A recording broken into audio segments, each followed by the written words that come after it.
தருமபுரியில் நடைபெற்ற 79வது சுதந்திர தின விழா கொண்டாட்டத்தில் முதல் முறையாக பங்கேற்ற நாய் வடிவிலான ரோபோ ஒன்று மாவட்ட ஆட்சியர் ஆர் சதீஷுடன் கைகுலுக்கி வணக்கம் செலுத்தியது. மேலும் சினிமா பாடல்களுக்கு ஏற்ப ரோபோ நாய் ஆடியது காண்போரை கவர்ந்தது. மேற்கு மண்டல காவல்துறை தலைவர் அவர்களுக்கு கை கொடுத்து எழுந்து நின்று மரியாதை செலுத்தி கொண்டிருக்கிறது. கரூர் பசுபதிபுரத்தில் உள்ள வேம்பு மாரியம்மனுக்கு ஆடி மாதம் கடைசி வெள்ளியை முன்னிட்டு ரூபாய் நோட்டுகள் கொண்டு தனலட்சுமி பண அலங்காரம் செய்யப்பட்டது. ஆடி மாதத்தை ஒட்டி பல்வேறு அம்மன் ஆலயங்களில் நாள்தோறும் சிறப்பு நிகழ்ச்சிகள் நடைபெற்று வருகின்றன.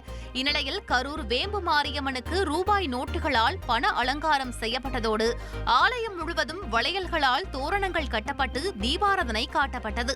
இதையடுத்து ஏராளமான பக்தர்கள் நீண்ட வரிசையில் காத்திருந்து அம்மனை வழிபட்டு சென்றனர். இனி செல்லும் இடமெல்லாம் செய்தி. தந்தி டிவியின் வாட்ஸ்அப் சேனலை ஃபாலோ பண்ணினா செல்ல இருக்கும் இடமெல்லாம் செய்தி. இதோ QR கோட் இப்பவே ஸ்கேன் பண்ணுங்க, ஃபாலோ பண்ணுங்க.